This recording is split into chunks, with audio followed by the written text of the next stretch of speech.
भक्तों, आज हम अजामिल की कथा सुनाएंगे। जो भागवत में प्रसंग आता है, अजामिल कौन था,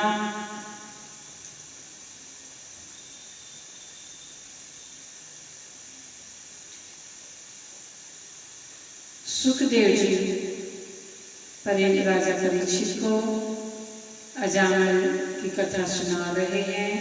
कह रहे हैं कि राजन, यह कन्नौज की एक घटना है। इस कान्य कुब्ज क्षेत्र में एक अजामिल नाम का ब्राह्मण रहता था। अजामिल, अजा का मतलब है माया, जो माया में मिल गया उसका नाम अजामिल है। यह अपने माता पिता का भक्त था। पिता ने उसे अच्छे संस्कार दिए। बड़ा हुआ तो एक बार उसने एक स्थान पर किन्हीं दो पशुओं का संसर्ग देख लिया, आपस में मिलन देख लिया, जिससे उसके अंदर विकार पैदा हुआ। समय व्यतीत हुआ, उसके माता पिता स्वर्ग चले गए, पधार गए। अब महाराज यह अकेला अपने घर में स्वतंत्र रहता, तो इसने किसी वेश्या को अपने घर, वह अपने घर किसी वेश्या को ले आया। अब महाराज यह धन की आपूर्ति और वेश्या के जरूरतों को पूरा करने के लिए डकैती करने लगा। अपने परिवार के पालन पोषण के लिए चोरी करता, डकैती करता। समय बीतता हुआ हत्याएं करने लगा तथा किसी प्रकार से धन प्राप्ति हेतु अन्यायपूर्ण कर्म करके उसे संतुष्ट प्राप्त हत्याएं अनन्यपूर्ण कर्म करने से उसे संतुष्टि प्राप्त होने लगी। स्थिति यह हुई कि वेश्या से अजामिल को 9 पुत्र प्राप्त हुए तथा 10वीं संतान उसकी पत्नी के गर्भ में थी। एक दिन कुछ संतों का समूह उस ओर गुजर रहा था। रात्रि अधिक होने पर उन्होंने उसी गांव में रहना उचित समझा जिसमें अजामिल रहता था। गांव वालों से आवास और भोजन के विषय में चर्चा करने पर गांव वालों ने मजाक बनाते हुए साधुओं को अजामिल के घर का पता बता दिया। संत समूह अजामिल के घर पहुंच गया। उस समय अजामिल घर पर नहीं था। गांव वालों ने सोचा था कि आज ये साधु निश्चित रूप से अजामिल के द्वार पर अपमानित होंगे तथा इन्हें पिटना भी पड़ेगा। आगे से ये स्वयं ही कभी इस गांव की ओर कदम नहीं रखेंगे।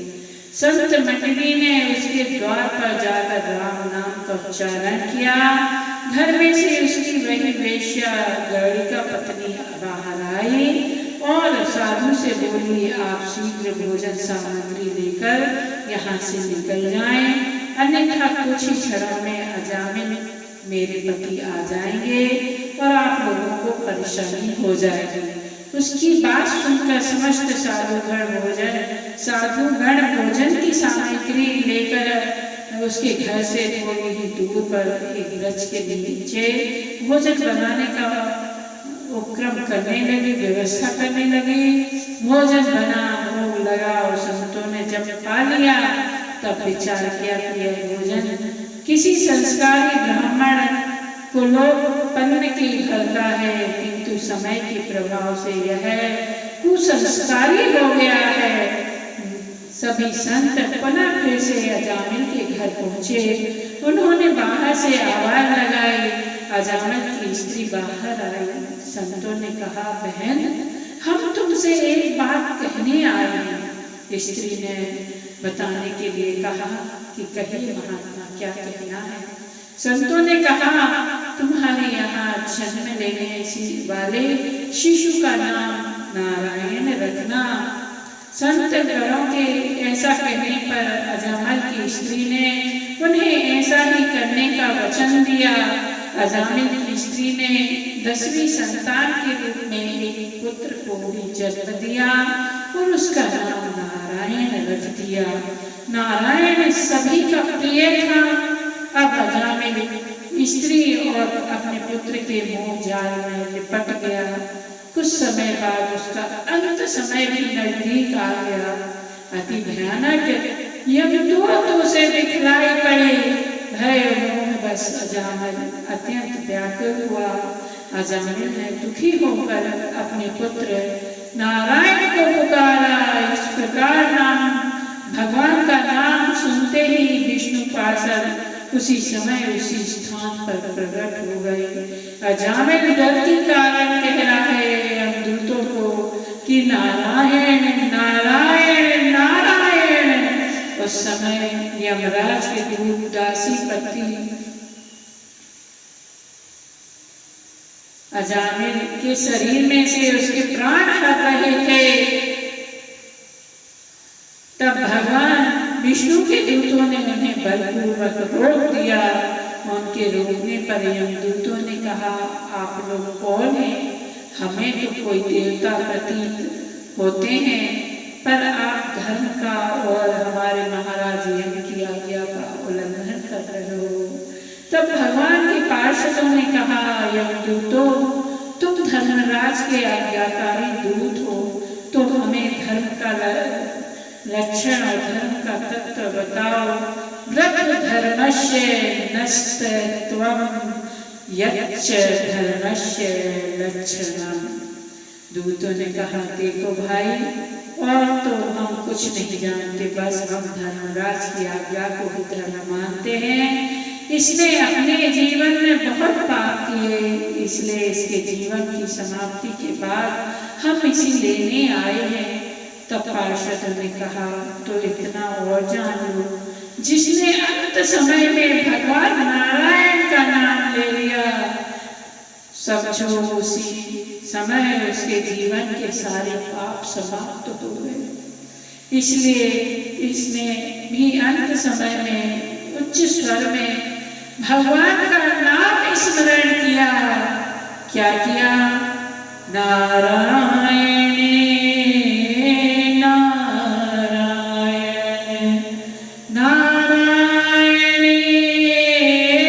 नारायण नारायण। जबकि अजामिल तो अपने पुत्र को पुकार रहा था, पर साधु संत बड़े दयालु होते हैं। उन्होंने अजामिल के घर का भोजन पाया था, इसलिए उन्होंने अजामिल की पत्नी गणिका को नारायण नाम दिया कि हे पुत्री, तुम अपने संतान का नाम नारायण रखना, बस हम इतना चाहते हैं। संत कब किस प्रकार से जीव का उद्धार कर देते हैं किसी को कुछ नहीं पता। इसलिए तो कहते हैं, संतन के संग लागे रे, तेरी बिगड़ी बनेगी, बिगड़ी बनेगी तेरी काया सुधरेगी। संतन के संग लागे रे,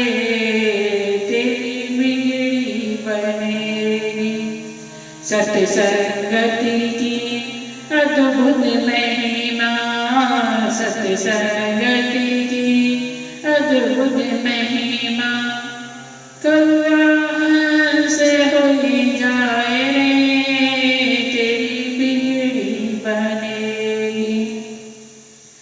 गणिका ने अपने पुत्र का नारायण नाम रखा, इसलिए अजामिल पुत्र मोह में आसक्त होकर नारायण नारायण पुकारता है। भगवान के पार्षद लेने आ जाते हैं।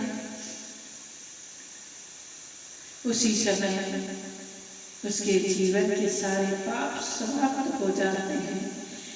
इसलिए इसने भी अंत समय में उच्च स्वर से भगवान का नाम स्मरण किया। अब इसके प्राण पर हमारा अधिकार है, तुम लोग अब यहाँ से जाओ, यह तो अब वैकुंठ का निवासी हो गया। यहाँ पर जरा ध्यान दे, भगवान का केवल नाम अंतःकरण की शुद्धि के लिए, पाप की निवृत्ति के लिए पर्याप्त है। नमः नमामि इत्यादि क्रिया जोड़ने की भी कोई आवश्यकता नहीं। भगवान के तो सहस्र नाम है, आप किसी भी नाम का संकीर्तन करने एक व्यक्ति सब नाम का उच्चारण करे, यह आवश्यक नहीं, क्योंकि सब नामों का उच्चारण संभव ही नहीं। भगवान के एक नाम का उच्चारण करने मात्र से सब पापों की निवृत्ति हो जाती है। पाप की निवृत्ति के लिए भगवान नाम का एक अंशी पर्याप्त है। जैसे राम का राम, इसने तो संपूर्ण नाम का उच्चारण कर लिया, इसलिए महाराज जितना ज्यादा से ज्यादा हो सके नाम उच्चारण करें, इसे अपने जीवन में उतारें, हर वक्त हर समय उच्चारण करें। क्या पता कब हमारी मौत हमारे सामने हो, इसलिए तुलसी बाबा कहते हैं, जन्म जन्म में मुनि जतन कराहे, अंतरा में कहीं आवत नाहि, अंतरा में कहीं आवत नाहि। मुनि लोग वर्षों वर्ष तक तपस्या करते हैं, परंतु जब उनका अंत समय आता है तो मुख से नाम निकलता ही नहीं। इसलिए महाराज भगवान नाम का जल इतना करो कि पैर में ठोकर लगते ही गोविंद नाम मुख से निकले। भगवान का जप इतना करो कि पैर में ठोकर लगते ही गोविंद नाम मुख से निकले, माँ बाप का नहीं। अब कथा को सुनकर हमारे मन में शंका उठती है, अगर एक नाम प्रभु का जीवन के सारे पाप को ध्वस्त कर सकता है तो हमारे द्वारा इतना नाम लिया, हमने अपने जीवन में इतना नाम लिया गया कि फिर हमारे पाप क्यों नहीं कटते। इसमें एक कारण है, हमारे या आपके मुख से जब प्रभु का नाम निकलता है तभी आपके समस्त पाप जलकर भस्म हो जाएंगे। इसमें कोई संदेह नहीं, शास्त्रीय प्रमाण है। परंतु महाराज शर्त इतनी है कि प्रभु का नाम उच्चारण के बाद फिर कोई पाप हृदय में प्रवेश न होवे, तो सारे पाप भस्म ही रह जाएंगे। और यदि मन में एक पाप भी घुसा तो सारे सोए हुए पाप को भी जगा देगा। तो फिर उपाय क्या है? उपाय इतना है कि राम नाम लेते ही प्राण छूट जाए तो तर जाओगे। उस अंतिम नाम ने ही तुम्हारे जीवन को पवित्र बना दिया। तो फिर आप कहोगे कि अभी से नाम लेने की क्या जरूरत है, अंत समय में कह देंगे सुधर जाएंगे, पर ऐसा संभव नहीं है। जन्म जन्म में मुनि जतन कराए, अंत राम कहीं आवत नाहि। अंत मेरा मुख से निकलता नहीं, इसलिए महाराज अंत के भरोसे में न रहना। यह जीवा कब फिसल जाए पता नहीं, इसलिए आज से ही अभ्यास करना शुरू कर दो। पैर में कांटा चुभते ही मैया दैया चिल्लाते हैं, पर यदि हर बात में राम का नाम निकले यही तो कल्याण का मार्ग है। यह बात अलग है कि अजामिल ने अपने बेटे के नाम से अभ्यास कर रखा था, पर निकला अंतिम समय में भगवान का नाम ही। तो अंत में अजामिल के मुख से धोखे से निकला नारायण नाम उसके पापों से छुटकारा दिला मुक्ति प्रदान कर सकता है। तो हमें क्यों नहीं? बोलिए भक्त वत्सल भगवान